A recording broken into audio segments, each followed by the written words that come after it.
네, 우리 한번 고백할까요? 주님을 기대합니다. 네, 우리 한 영혼을 더 살리라. 오늘 네 번째 말씀으로 지친 영혼을 다시 세우라. 이 말씀이 저와 여러분들이 주시는 하나님의 말씀이 될 수 있기를 소망합니다. 우리가 신앙생활을 하면서 자주 오해하는 것이 하나가 있습니다. 하나님을 잘 믿으면 늘 강건해야 되고, 성령 충만한 사람은 언제나 담대해야 되고, 은혜를 많이 받은 사람은 좀처럼 흔들려서는 안 된다라고는 생각입니다. 그게 이제 은혜 받은 사람을 향한 기대치가 높다는 뜻이죠. 하지만 여러 가지 많은 환경과 이유로 우린 자주 지치고 또 무너지기도 하고 낙심하게 되는 그런 경험을 하게 됩니다. 그래서 낙심하는 사람들에게 은근히 공격적인 생각을 갖게 되고, 또 자기 자신을 향해서도 이런 말들을 합니다. 나는 믿음이 있는데 왜 이렇게 약하지? 나는 왜 이렇게 쉽게 지칠까? 기도도 했고 예배도 드렸는데 왜 이렇게 마음이 채워지지 않고 공허한 걸까? 이런 생각을 하면서 좀 도가 지나치면 자기를 정죄하면서 내 믿음은 헛거야, 당신 믿음은 가짜야 라고 이렇게 쉽게 말해버리기도 합니다. 유명한 명강사 중에서 소통 전문가로 불려지는 김창옥 교수님, 여러분 아시죠? 이분 TV도 자주 나오시고, 우리 교회 초창기 수련할 때 제가 이 김창옥 교수님 강의가 너무 좋아서 수련 때 이분 강의를 조금 봤던 그런 적도 있습니다. 이분 옛날에 포스코스 일하셨다 하더라고요. 하다가 원래는 성악 전공했는데 이제는 이제 소통 전문가로 상담한 사람으로 살고 있습니다. 이분의 강의를 듣다가 어느 날 굉장히 감동적인 얘기를 들었습니다. 본인이 갑자기 유명한 명사가 되어서 막 여기저기 불려다니면서 강의를 하는데 말을 굉장히 잘하시잖아요. 이분은 원고 없이 막 술술 얘기하시더라고요. 자기가 막 수백 번의 강연을 하면서 유명한 사람이 되어서 뭐 이렇게 강연료도 받고 꽤 성공한 자리에 갔는데 어느 날 갑자기 마음이 지치더래요. 자기가 하는 일이 하나도 재미가 없고 자신감이 생기지 않고 사람 만나고 싶지 않고, 그리고 여러분 지치면 피로가 몰려오는데 그 피로가 잘 회복이 되지 않아요. 아무리 쉬어도 그 피로가 잘 회복이 되지 않습니다. 그래서 자기 사역을 다 멈추고 어떤 특별한 곳에 가서 회복된 그 경험 이야기를 하시더라고요. 여러분, 사람들에게 소통 얘기하면서 회복 얘기해야 되는 전문가가 이런 얘기하면 다음에 누가 그 사람 부르겠어요? 지 문제도 해결 못하는 사람이 뭔 남의 문제를 해결한다고, 저게 다 입 바른 소리죠? 다 거짓말 아니냐? 이렇게 말할 수 있잖아요. 그런데 이분이 굉장히 용기 있는 사람이라 생각합니다. 자기 문제를 이렇게 다 얘기했잖아요. 제 주변에 선교사님들, 목사님들 많이 만나는데, 저도 좀 상담을 공부하는 사람으로 가끔 선교사님들 중에서 제 손을 꼭 잡으면서 막 눈물 흘리세요. 목사님, 저 너무 힘들어요. 죽고 싶어요. 요즘에 저 약 먹습니다. 병원에서 공황장애 진단받았고 우울증 진단받았어요. 이런 분들이 더러 계셔요. 어찌 생각하면 아니 사역자가 어떻게 자기 관리를 못했으면 그렇게 연약한 소리를 하나라고 여러분들 물을 수 있겠죠. 그러나 여러분들 좀 편견을 내려놓고 그 문제를 보셔야 됩니다. 오늘 이 열왕기상 19장에 나오는 믿음의 거자 엘리야의 얘기도 어쩌면 제가 앞서 했던 얘기와 별반 다르지 않습니다. 성경에 나오는 굉장히 성령 충만한 믿음의 사람, 강직한 사람, 어떤 상황 환경에서 흔들리지 않는 믿음을 가졌던 엘리야가 오늘 성경 보니까 한없이 흔들린 장면이 나오는데, 우리 하나님은 굉장히 정직하게 그리고 훨씬 더 깊이 있게 엘리야의 문제를 다루면서 그를 회복시켜 주셨습니다. 자, 엘리야가 눈겨, 그렇죠? 이러신 분 계시겠죠? 우리 열왕기사 앞부분을 읽으면 엘리야가 얼마나 대단한 사람인지 잘 소개되고 있는데, 그는 이제 북이스라엘에서 아하방 때 활동해서 선지자인데, 아하방이 안 믿는 이세벨이라는 사람과 결혼하면서 그 나라 전체가 우상을 섬기게 되었습니다. 이를 참다 못한 하나님께서 엘리야의 마음을 감동시켜서 엘리야가 어느 날 신의 대결을 벌입니다. 그래서 갈멜 산으로 왕을 초대하고 이스라엘 백성들을 잔뜩 모아놓고 왕이 섬기는 그 바알과 아세라 선지자 우리 무당들 있죠, 850명이 모여서 대결을 합니다. 우리 지금부터 기도해서 이 돌제단에 나무산을 거기다 송아지를 잡아서 엎어놨는데 불이 떨어져서 이 재물이 타면 그 신이 응답하신 신이 진짜 신이다. 그래서 막 기도를 하는데 그 바알 선자들은 아무리 기도해도 불이 안 떨어졌어요. 엘리야 차례가 되어서 850명을 뒤로 하고 혼자서 기도하는데 굉장히 깡인 사람입니다. 하나님, 여기 불을 내려주셔서 여호와 하나님이, 야훼 하나님이 참신인 것을 보여주셔야 됩니다. 그 간절하게 기도했을 때 하늘 문이 열려지면서 하늘에서 불이 떨어지면서 그 자리에 있는 송아지 제물이 다 타버렸어요. 막 사람들이 깜짝 놀라서, 와, 우리 여호와 하나님, 야훼 하나님이 진짜 하나님이시구나. 그래서 엘리야가 말합니다. 저 거짓 선자를 전부 다 처단해라. 사람들이 순식간에 바알과 아세라 선자들의 목을 치면서 그 자리에서 하나님의 승리의 쾌거를 보여주셨습니다. 뭐 이쯤 되면 여러분들 카리스마 정말 장난이 아니죠. 엘리야 옆에 가면 옆에서 밥 못 먹어요. 할렐루야. 굉장히 카리스마 있는, 능력 있는 선자가 바로 엘리야였습니다. 그런데 바로 그 다음입니다. 그게 바로 오늘 본문 열왕기상 19장입니다. 우리 지금 성경 다독하신 분들 중에서 이 본문 몇 번 읽으셨죠? 엘리야가 갑자기 그의 마음에 두려움이 엄습해 오기 시작했습니다. 그러면서 갑자기 지쳐가기 시작했습니다. 그래서 말씀에 나오죠. 이스라엘 남쪽으로 쭉 내려가면 부에세바가 있고 그 부에세바 더 밑으로 내려가면 거의 사막 땅입니다. 광야 깊은 곳에 혼자 들어가서 그 여러분들 유대 광야를 비롯해서 이스라엘 그 광야에는 동굴이 많아요. 동굴 속에 들어가면 아무도 못 찾아요. 엘리야가 동굴을 봤어요. 지가 파면 동굴은 아니지만 들어가서 거기서 숨어버렸습니다. 그 이야기가 오늘 본문에 있는 사건입니다. 자, 여러분들, 우리는 왜 탈진할까요? 성령 충만 안 했기 때문에 그렇습니까? 능력이 없어서 이 엘리야가 탈진한 겁니까? 아니죠. 보통 탈진한다라는 말을 좀 자주 쓰는 표현이 이게 영어 표현이 좀 더 마음에 와닿는 것 같아요. 우리 번아웃한다 이렇게 말하죠. 완전 타버렸다 이 뜻이죠. 예. 일상생활 속에서 이 극도의 피로감이 몰려오면서요, 아무것도 하지 못하고 지치게 되는 상태. 이유가 뭘까요? 제가 엘리야를 직접 상담해 보지는 않았지만 오늘 성경에 나오는 그런 구석구석을 살펴보면 이유가 여러 가지 있겠죠. 아마 엘리야는 사명에 대한 막중한 부담감을 느꼈던 것 같아요. 누가 보면 진짜 카리스마 넘쳐나는 담대한 하나님의 종이었지만 그의 내면에는 그 부담감들, 또 현실의 어려움과 해결되지 않은 문제가 주는 그 압박감들, 또 이 엘리야의 개인적인 스토리는 성경에 잘 안 나오지만 사람들의 마음에는 쓴뿌리들, 우리 해결되지 않은 상처들이 있거든요. 그런 것들이 이렇게 같이 어우러지면서 또 마귀는 그거 너무너무 좋아해요.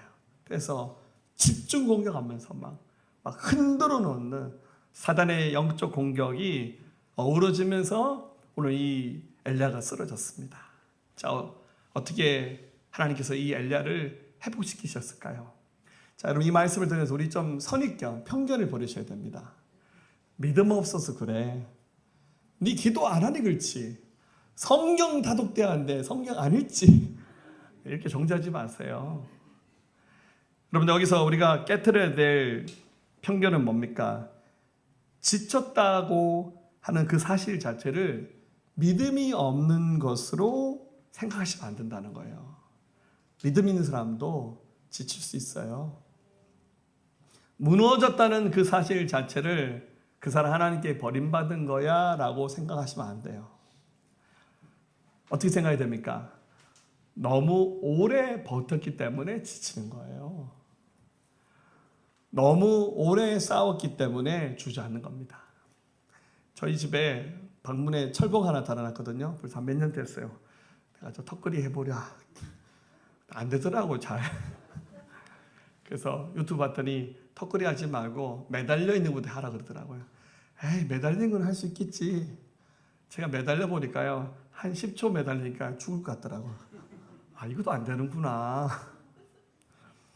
이렇게 웃는 분들은 해보세요. 10초 매달릴 수 있나. 우리가 지친다는 것은 그만큼 힘들다는 것이죠. 예, 오래 버텼다는 겁니다. 옆에서 얘기해 주셔야 돼요. 제가 고등학교 때 그 교련이라는 과목이 있었거든요. 요즘에 그런 과목이 있나요? 우리 교련 선생님이 나이가 굉장히 많으신 분인데, 이분이 이제 원래 이제 아마 육군 장교 출신인 것 같아요. 자기가 월남전 참전하셨다고 하면서 막 수업 시간에 얘기하는데, 옛날에 전두환도 자기 밑에 있었다 하더라고요. 할렐루야. 뭐 믿어야죠. 할렐루야. 자기가 월남전에 참전해서 자기 그 소대 부원들을 데리고는 그 정글 속을 걸어가면서 어떤 언덕을 올라가는데, 자꾸 걸어가는데 힘들더래요. 몸의 기운이 쫙 빠지고. 왜 힘들지? 이렇게 뭐 무기도 들고 막 그랬잖아요. 옆에 있는 자기 밑에 있는 부하가 다가와서 자기가 말하기를, 쉬셔야 됩니다. 왜냐니까 자기가 총을 맞았더래요. 다리 어디로, 허벅지로 총이 관통해서 지나가서 뒤로 피가 막 흐르고 있었는데 본인이 총 맞은지 몰랐대요. 왜 그런지 아세요? 책임감이 있으니까. 지금 이인솔자가 총 맞았다고 나자빠지면 여긴 소대원들 다 어떻게 됩니까? 본인이 총 맞은지도 모르고 그 언덕 올라가는데 밑에 부하가 지금 총 맞으셨어요. 쉬어야 됩니다. 라고 말해줬답니다. 자, 엘리야가 오늘 번아웃해서 탈진하면서 영적으로 지쳤습니다. 그가 어떤 모습으로 회복하는 과정을 걸었을까요? 자, 가장 먼저 하나님이 엘리야에게 주셨던 처방은 그의 영혼을 쉬게 하시는 일을 가장 먼저 하셨습니다. 자, 먼저 엘리야가 지금 신의 대결을 벌이고 난 다음에 하필이면 그 자리에 아방의 왕비였던 이세벨이 없었어요. 이세벨이 굉장한 사람입니다. 그래서 이 엄청난 사건 얘기를 보고 듣고 난 다음에 엘리야에게 경고를 합니다. 2절에 이세벨이 사신을 엘리야에게 보내어 이르되, 내일 내가 이맘때에는 반드시 내 생명을 저 사람들 중에 한 사람의 생명과 같게 하리라. 그렇지 않으면 신들이 내게 벌 위에 벌을 내림이 마땅한지라. 너 반드시 내가 너 내일 죽여버리겠다고 이렇게 말합니다. 이게 성경에 어렵게 번역했지만 쉽게 말하면 내가 너 죽여버리겠다 이렇게 말합니다.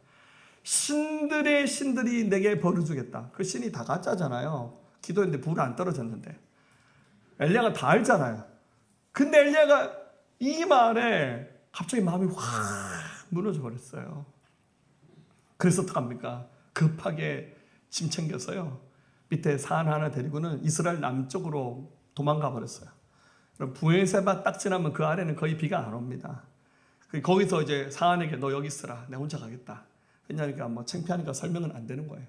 그리고는 광야길을 냅다 뛰어가다가 헉헉하고 달려가다가 그 광야에서 로뎀나무 한 그루를 만났는데 그 로뎀나무 아래에 푹 쓰러져서 지쳐서 끙끙 앓기 시작했습니다. 여러분, 사람이 지치면 나타나는 현상이 있죠. 혼자 있고 싶어 합니다.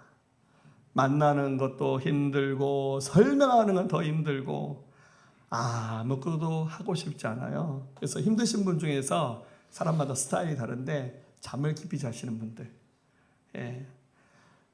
일종의 대인 기피 현상이 나타나는 거죠. 이 사람이 누굽니까? 기도에서 불 떨어지게 했던 영적 거장입니다. 그랬던 그가 로뎀나무 아래에서 쓰러져서 끙끙 앓기 시작했습니다. 그리고는 이렇게 말합니다. 4절에 자기 자신은 광야로 들어가 하루길쯤 가서 한 로뎀나무 아래 앉아서 자기가 죽기를 원하여 이르되, 여호와여 넉넉하오니 지금 내 생명을 거두시옵소서. 나는 내 조상들보다 낫지 못하나이다 하고. 어떻게 구했죠? 하나님, 제가 진짜 못난 사람 같아요. 이제 그냥 다 끝난 것 같습니다. 저 그만 살고 싶어요. 저의 생명을 취해 가세요 라고 구합니다. 그래도 뭐 자살 충동까지는 아니었는 것 같지만 하나님께서 그냥 생명을 취해 가도록 이렇게 어마어마한 기도를 엘리야가 합니다. 어떻게 되겠습니까? 우리는 이제 이런 지쳐있는 사람을 보면 빨리 원인을 찾고 빨리 진단을 해주고 싶어요. 해결 중심으로 가고 싶어요. 그래서 문제인 사람 보면 야, 너 기도 안 해서 그래. 아무개 집사 요즘 새벽 예배 안 나오대. 요즘 말씀 안 읽지. 요즘 왜 목장 모임 안 나와. 요즘 너 왜 식당 봉사 때 네 순번 때 안 오노. 뭐 이런 식으로. 청소하러 왜 안 와. 막 이런 식으로 자꾸만 문제를 지적하고 그 문제를 빨리 이제 속마음은 해결해주고 싶은 마음에 사는 거지만 사실 그 마음 들으면 따가워요. 지는 잘하나 왜 나한테 자꾸 이래라 저래라 하냐면서 네가 내 인생 알면 얼마나 안다고 자꾸 이래라 저래라 말하냐고 이렇게 말하고 싶은데 얘기하면 싸움 나니까 꾹 참으면서 더 동굴을 파죠. 우리 주님 어떻게 하셨습니까? 그 원인을 진단하지 않으셨어요. 있는 모습을 그대로 봐주셨습니다. 자꾸 너무 흑백 논리로 뭐 아니면 또란 식으로만 보지 마시고 있는 모습 그대로 봐주셔야 돼요. 제가 봤을 때 이 엘리야는 그 PTSD라고 외상후 스트레스 장애에 가까운 현상을 보이고 있는 것 같아요. 너무 극한 상황과 현재 문제를 겪고 나면 이겼다 할지라도 그 트라우마로 스트레스가 막 밀려오는 현상들이 나타납니다. 영적 침체의 가장 큰 이유는 자꾸 뭔가 영적으로 해석하지 마시고 오래 버텨야 하기 때문에 생겨나는 겁니다. 힘들기 때문에 생겨나는 거예요. 여러분, 우리 이 땅에 살아가는 삶이 다 만만치 않잖아요. 예, 우리 가장들, 우리 어머니들 다 힘들잖아요. 여러분들 남자들은 전쟁터 같은 인생을 살아갑니다. 우리 처자식을 먹여 살리기 위해서 얼마나 힘듭니까? 맞죠? 그렇지만 또 가정의 평화를 지켜야 되잖아요. 놀이공원에 가면 기저귀 가방 들고 옆에서 졸고 있는 사람들은 다 애아버지들이라고. 어머니들 육아가 쉽지 않아요. 제가 해보니까 애 낳은 지 얼마 안 된 자매들 굉장히 힘들어요. 생각보다 산후 우울증 오신 분도 굉장히 많고 힘든 여정을 걷습니다. 육아에서 퇴근을 해야 돼. 육퇴 시간이 굉장히 늦어요. 한 11시는 넘어야 오죠. 그러면 애들 잘 때 같이 하는 거죠. 교회에서 하는 사역도 마찬가지입니다. 제가 좀 프로그램 중심으로 일 많이 안 만드는 교회 만든다고 선언하고 교회를 했지만 하다 보니 제가 일을 많이 만들더라고요. 할렐루야. 할렐루야. 내일부터 특별 새벽 예배. 할렐루야. 특송. 할렐루야. 사역을 하다 보면 지칠 때도 많습니다. 근데 주님이 이 엘리야를 어떻게 회복시킵니까? 5절 말씀 좀 다시 지나서 보면 로뎀나무 아래에 누워 자더니 천사가 그를 어루만지며 천사가 나타나자마자 야 엘리야 정신 차려. 좀 심한 말 너 이 새끼야 너 왜 이러고 있어? 이렇게 말한 게 아니라 다가와서 엘리야를 어루만져 줬어요. 마치 말하자면 힘든 사람 가서 어깨 주물러 주고 팔 주물러 주면서 토닥토닥 하듯이 주님은 문제를만 보지 않으시고 그를 어루만지면서 어떻게 합니까? 쉬게 해주셨어요. 사랑하는 여러분, 우리 하나님 앞에서 잘난 척하면 안 됩니다. 스스로 강하다. 나는 문제가 없고 문제가 없어도 다 해결할 수 있어. 이런 기도 제목은 공유할 필요도 없고 내가 다 책임진다. 굉장히 인생을 피곤하게 사신 분들입니다. 상담을 해보면 상담을 잘 못 풀어 가시는 분들이 어떤 분인지 아시죠? 멘탈이 높으신 분들, 이 굉장히 지적 에너지가 높으신 분들은 상담을 잘 못 받아요. 상담하는 그 상담자를 본인이 분석해요. 그래서 네 똑바로 하나? 너 어디서 공부했는데? 이런 식으로 그런 뭐 싸구려 이론 가지고 내 문제를 진단하려고 이렇게 막 공격합니다. 그래서 보면 목사님들이 제일 상담 못 받고요. 선생님들, 에너지가 가장 높은 분들이 교회에서 중직에 있는 분들이 사실 상담 제일 못 받는다 합니다. 반대로 누가 잘하는지 아시죠? 천진난만하신 분들, 감정대로 표현해버리고 폭발하고 뭐 한번 싸우고, 오히려 이런 분들이 인정도 쿨하게 하고 자기 자신을 빨리 봐요. 그래서 오히려 이런 분들이 더 상담의 이 프로세스에서 더 쉽게 접근한다고 말합니다. 여러분, 하나님 앞에서 저 지쳤습니다, 못 버티겠습니다, 저를 쉬게 해주세요 라고 하는 기도는 믿음 없는 기도가 아니라 은혜를 아는 정직한 기도입니다. 우리 지쳐있는 분들 계시면 쉬셔야 됩니다. 그리고 교회 사역도 좀 쉬고 싶어요 하시는 분들은 찾아오십시오. 할렐루야. 목양실 문 잠그겠습니다. 할렐루야. 농담이고요. 네, 정말 쉼이 필요할 때는 쉬어야 돼요. 저도 15년 담임 목회했는데 안식년 한 번도 못 갔는데, 제가 언젠가 한번 교회다가 저 안식년 1년은 좀 심하죠? 한 달이고 두 달이고 저 한번 쉬겠습니다라고 제가 뻥하고 제가 선포한 날이 있을지도 몰라요. 할렐루야. 그때 우리 장로님들 좀 다 받아주셔야 됩니다. 할렐루야. 아멘. 제가 기억하겠습니다. 문재인 사람에게 너 왜 그래 왜 그래 라는 말 쉽게 하지 마시고, 힘들었죠, 괜찮아요 라는 말을 먼저 하시면서 오늘 쉬게 하셨던 주의 손길 역할을 할 수 있는 저와 여러분 되기를 축복합니다. 두 번째, 하나님 지친 영혼에게 어떻게 하시냐면 그를 먹이셨어요. 여러분, 사람이 배가 고프면 지칩니다. 배가 고프면 날카로워져요. 회의하다가 이게 밥 시간 넘어서 회의할 때는 멈춰야 돼요. 우리 목사님들 회의할 때 밥 시간 다 되면요 되게 날카로워요. 그러다가 얘기합니다. 밥 먹고 합시다. 가서 어디 식당 가서 이렇게 뭐 해장국 한 그릇 먹고 오면 딱 오면 다 해결됐어요. 할렐루야. 이거 별거 아니네. 끝냅시다. 그거는 회의 그냥 5분만 끝나버려요. 이럴 줄 알았으면 진짜 끝내고 할 건데 그게 아니라 사람이 지칠 때는 먹어야 됩니다. 5절에 로뎀나무 아래 누워 자더니 천사가 그를 어루만지며 그에게 이르되 일어나서 먹으라 하는지라. 본즉 머리맡에 숯불에 구운 떡과 한 병 물이 있더라. 이에 먹고 마시고 다시 누웠더니 엘리야야 먹어라.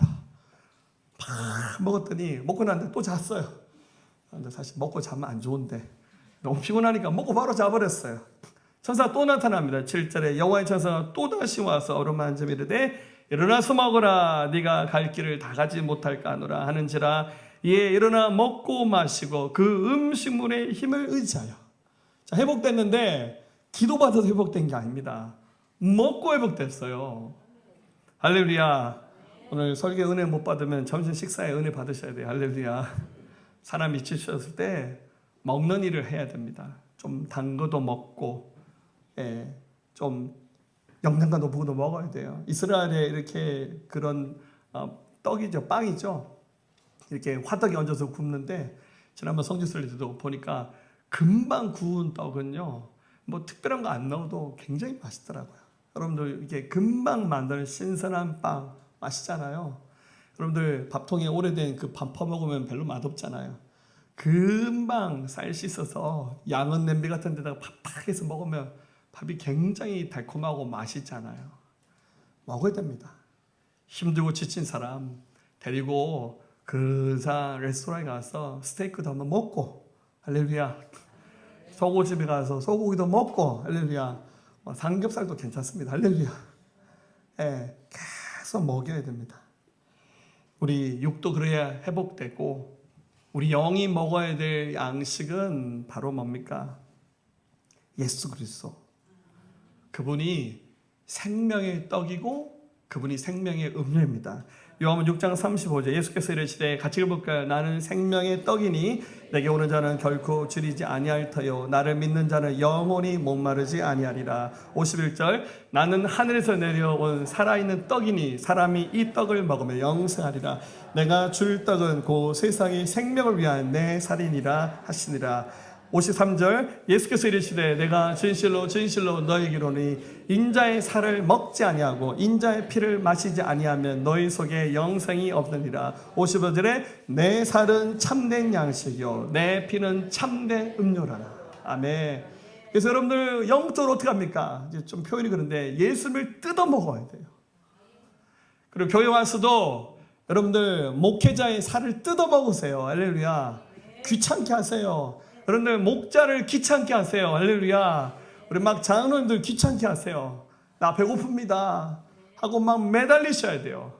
힘들고 어려워도 예배 자리에 서서 거기서 하나님의 말씀을 지속적으로 공급받고 거기서 실험하면서 힘이 없어요. 예, 쉬시고 육의 힘이라도 얻으며 기어올 힘이라도 있다면 억지로라도 앉아서 그곳에서 하나님의 이 생명 양식을 먹는 거예요.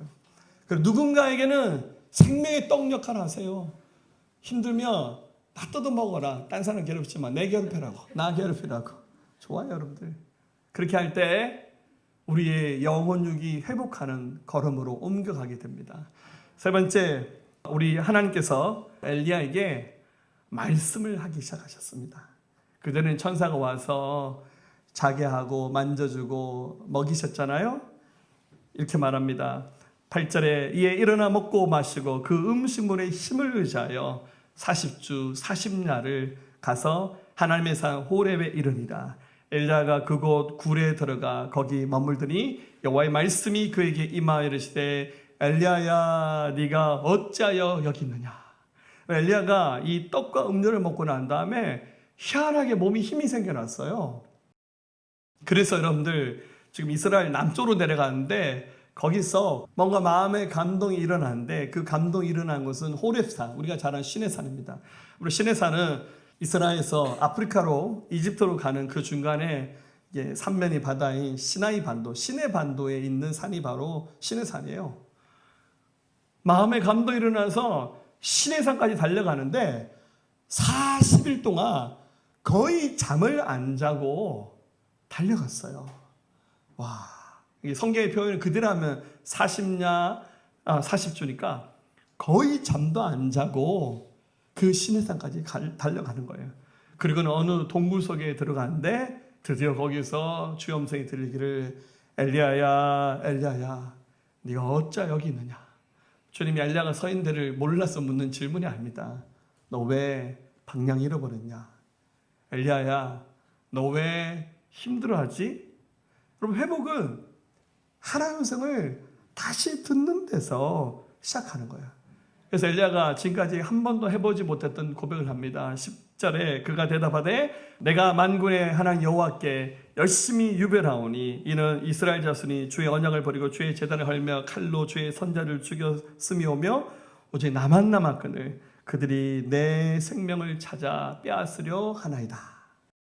어떻게 말합니까? 하나님, 저 엄청 열심히 살았어요.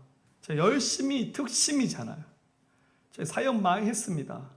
제가 많이 섬겼고 주일 많이 감당했습니다. 그리고 신의 대결을 통해서 갈매사에 있었던 사건 다 아시죠? 근데 주님, 뒤돌아보니까 나만 남았네요. 내 편이 하나도 없고 사람들이 내 생명을 취하려 가는데 제가 어찌해야 될지 모르겠습니다 하면서 자기 속 이야기를 합니다. 지금까지는 카리스마 짱이었으니까 이런 얘기 절대 입 밖에 내본 적이 없어요. 여러분, 사람이 지치게 되면 영적 시야가 좁아집니다. 내가 겪는 아픔이 제일 크고 나의 외로움이 가장 크게 느껴지고 나만 남은 것처럼 생각되고 솔직히 딴 사람도 눈에 잘 안 들어요. 내가 죽겠는데 남이 힘든 거 나랑 뭔 상관이 있냐 하고 다 내려놓는 거죠. 환경이나 모든 것을 자기 방식으로 해석하고 왜곡하면서 그 왜곡된 신념이 확신이 되어버립니다. 남들 봤을 때는 저 사람은 왜 저렇게 생각하지? 왜 저렇게 삐딱하지? 그렇게 생각하게 되죠. 근데 주님은 오늘 이 엘리야의 말을 막지 않으셨어요. 어떻게 하십니까? 다 들어주셨어요. 들어줘야 됩니다. 그래서 주님이 이 엘리야를 해보시기 위해서 엘리야에게 말씀하기 원하셨어요.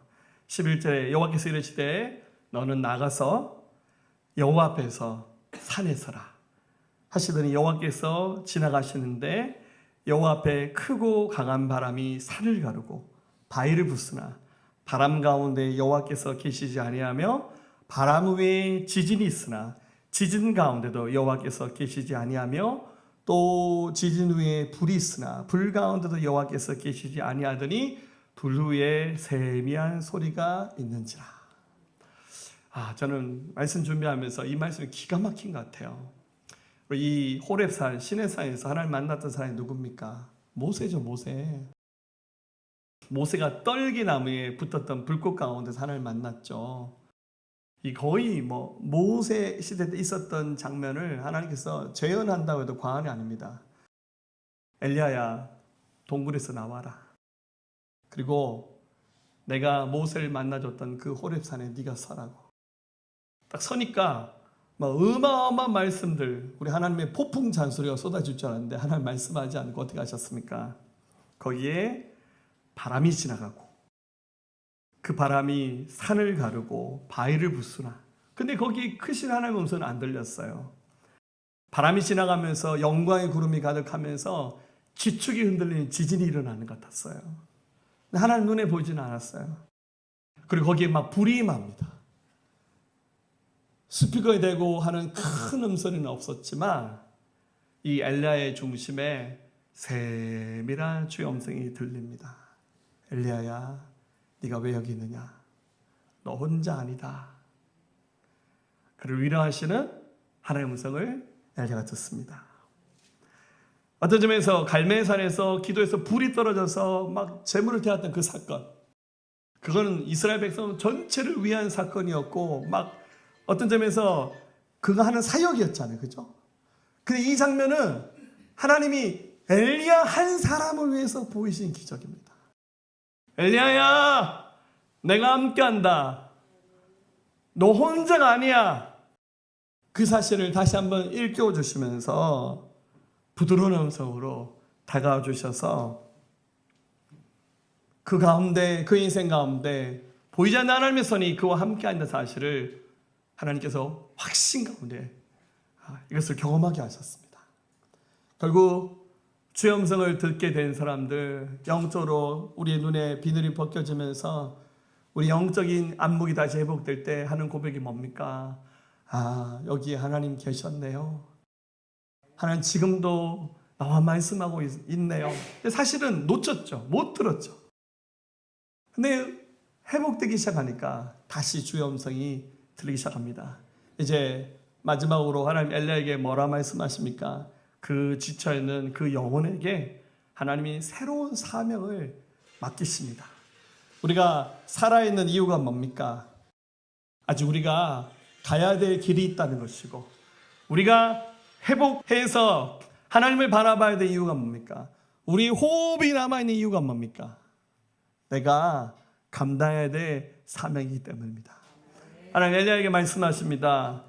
13절에 엘리야가 듣고 겉옷으로 얼굴을 가리고 나가 굴 어귀의 섬에 소리가 그에게 임하여 이르되 엘리야야 내가 어찌 여기 있느냐. 15절 여호와께서 그에게 이르시되 너는 내 길을 돌이켜 광야를 통하여 다메섹에 가서 일거든 하사엘에게 기름을 부어 아람 왕이 되게 하고. 지금 거의 아프리카로 가는 그 시내 반도 한가운데 있는데 다시 북쪽으로 올라가서 이스라엘 넘어 있는 아람 나라에 가서 하사엘이라는 사람을 왕으로 세우라는 거예요. 여러분들 엘리야가 남의 나라 왕 세울 주제입니까? 지금 본인이 힘들어 죽겠는데, 근데 하나님이 너는 이웃 나라 아람 왕의 왕을 교체하는 애를 네가 해야 된다고. 어마어마한 권세가 있는 사람이니까 가능한 겁니다. 16절에 너는 또 님시 아들 예후에게 기름을 부어 이스라엘 왕이 되게 하고 또 아벨 무홀라 사바세 아들 엘리사에게 기름을 부어 너를 대신할 선자가 되게 하라. 북이스라엘 왕이 아합인데 예후라는 사람에게 기름 부어서 그 사람을 이스라엘 왕이 되게 하라고. 그리고 사바세 아들 엘리사를 너희 후계자로 선자로 세우라는 거예요. 야, 여러분들 엘리야가 킹메이커입니다. 한 나라의 왕을 교체하는 일을 엘리야가 합니다. 당대 영적 최고 고장 자기 다음으로 사역할 엘리사를 세우는 일을 엘리야가 합니다. 어마어마한 권위 있는 일들을 엘리야가 감당하게 합니다. 심지어 17절에 하사엘의 칼을 피하는 자를 예후가 죽일 것이요 예후의 칼을 피하는 자를 엘리사가 죽이라. 그 엘리사를 세운 사람이 누굽니까? 엘리야잖아요. 세상에 어떤 사람과 비교할 수 없는 그 권위, 그 오솔리티라 말하죠. 그 권한을 하나님 엘리야에게 주시면서 엘리야야 이게 다 네가 할 일들이야. 근데 그전에는 다 힘겹고 어려워서 쓰러졌는데 이 말을 듣는 순간 엘리야의 눈빛이 빛나면서 이게 내가 할 일이구나. 그럼 사람이 번아웃 되는 이유 중에 하나가 할 일이 없으면 번아웃 됩니다. 자기가 뭘 해야 되는지 모르면 괜히 쓸데없는 일에 딴지 걸고 괜히 아무것도 아는 일에 예민해지고 화가 나고 그럽니다. 그러면서 하나님이 엘리야에게 다시 한번 그를 격려하시면서 18절에 그러나 내가 이스라엘 가운데 7,000명을 남기리니 다 바알에게 무릎을 꿇지 아니하고 다 바울에게 입 맞추지 아니한 자니라. 엘리야 너 혼자라 그랬지? 아니야. 내가 7,000명을 따로 준비해놔서 그들이 너의 동력자가 될 거야. 이 7,000명은 바로 믿음의 공동체입니다. 오늘날 교회입니다. 신앙생활 독고다일 하시면 안 돼요. 독립군살 하지 마시고 함께 서로 짐을 지고 나눠주면 가벼운 짐도 많고 또 기분 좋으면 대신도 져줍니다. 그게 교회입니다. 하나님이 7,000명을 숨겨놓으셨대요. 제가 이 성경 읽으면서요. 와, 우리가 포항과 경주에 7,500명 달라 그랬는데 할렐루야. 좀 비싸다. 할렐루야. 지금 있는 사람들 좀 보태가지고 반올림만 하면 7,500명. 할렐루야. 예, 여러분 옆에 7,500명이 있어요. 혼자 아닙니다. 힘겨고 어려울 때 손잡으시고 누군가에게 통로 역할을 하시고 자꾸 지친 영혼 보면서 정답 주려고 마세요. 본인도 정답 다 알아요. 니는 이게 문제다 저게 문제다 그러지 마시고 그냥 힘들었지 하시고 하면서 그냥 바로 소고기 먹으러 가면 됩니다. 할렐루야. 그리고 내일 특세 때 손잡고 오시면 돼요. 사랑하는 여러분, 하나님은 지친 영혼을 다시 세우기 원하시고 번아웃된 영혼들 포기하지 않습니다. 로뎀 나무 아래 쓰러져서 지쳐있는 영혼 하나님께서 회복하기 원하십니다. 이제 로뎀 나무가 어떻게 생겼냐면요, 이 너무 근사한 나무죠. 이미지로 AI를 통해서 만든 건데 사실 로뎀 나무는요 저렇게 안 생겼습니다. 나무가 굉장히 초라해요. 키도 작고요 한 이만하더라고요. 그리고 이렇게 높이 자라지도 옆으로 퍼지고 잎도 저렇게 활엽수처럼 크지 않고요. 그 잎이 이게 뭐 이 나뭇잎인가 싶어요. 그냥 가시덤불 비슷하게 생겼어요. 그냥 푸른 잎에 옆으로 범퍼져만 퍼져 있습니다. 예전에 성지순례에 가서 광야에서 로뎀 나무 본 적이 있거든요. 얼른 뛰어가지고 사진 찍을 때 어떻게 했냐면 거기 누워버렸어요. 우리 목사님들은 거의 동작이 다 똑같아. 그냥 로뎀 나무에 누웠어요. 사진 하나 딱 찍어서 제가 좀 시간 있어서 미리 좀 그 사진 좀 찾아오면 좋을 뻔했는데 미리 찾지는 못했는데 로뎀 나무가 저렇게 근사하지 않아요. 그런데요 한 명이 눕기에 딱 좋아요. 한 사람 햇볕 가려주기에 딱 좋아요. 사랑하는 여러분, 우리 근사한 로뎀 나무가 되어서 누군가에게 뭐 힘이 되고 문제 해결하는 그런 해결자 안 되셔도 좋아요. 그냥 딱 다가가서 내게 있는 은혜를 흘려보내시고 손잡아 주시고 기도해 주시고 붙잡아 주시면 우리 교회가 로뎀 나무 같은 엘리야를 회복시켰던 그 쉼터 역할을 할 수 있습니다. 우리 하나님 앞에 잘난 척하지 말고 자기 힘으로 버티지 말고 주님 힘듭니다 라고 고백할 때 주께서 쉬게 하실 것이고 먹이실 것이고 말씀하시면서 우리 사명을 새롭게 하실 겁니다. 오늘 엘리야를 만나줬던 하나님의 이 회복의 역사가 오늘 이 로뎀 나무 울타리에 있는 모든 주의 백성들에게 동일하게 임할 수 있기를 예수님의 이름으로 축복합니다. 네, 우리 어린 양 대신 주님만 따라가했던 고백이 우리 고백되기 소망합니다. 주를 따르던 옛 성도들, 주를 따르던 옛 성도들, 모든 고난과 핍박에도 주를 부인하지 않으며 자기 생명을 따르다 주를 따르다 옛 성도들 모진 고난과 핍박에도 주를 부인하지 않으며 자기 생명을 다 버려 주님을 향한 그들의 고백 예수는 나의 유일하신 주 모든 두려움 주께 맡기며 기꺼이 주의 길 따라가 주님을 향한 그들의 고백 예수는 나의 유일하신 주 모든 두려움 주께 맡기니 기꺼이 주의 길 따라가리라. 이제 우리가 감당하니 이제 우리가 자 우리 손을 들고 주 예수께 받으사며 세상 욕심 모두 버리고 예수 십자가 붙들겠네. 이제 우리가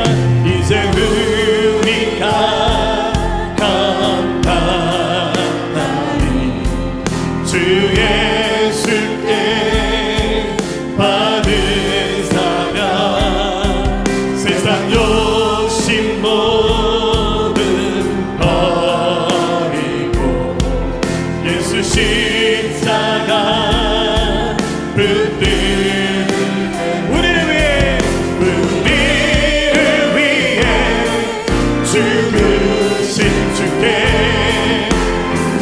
내 생명조차 아끼지 않으니 마지막 날 주의 때까지 반드시 주의 길 따라 우리를 위해 죽으신 주께 내 생명조차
되신 예수 그리스도의 은혜와 독생자를 아낌없이 내어주셔서 우리의 영원한 생명 주신 하나님 아버지의 다함없는 사랑하심과 성령님의 감화감동 내주 역사 충만 교통하심이 오늘 예배한 사랑하는 성도들의 모든 삶의 현장 가운데 가정과 일터와 나라 민족과 모든 열방 가운데 지금부터 영원토록 함께 하옵시기를 간절히 축원하옵나이다. 아멘.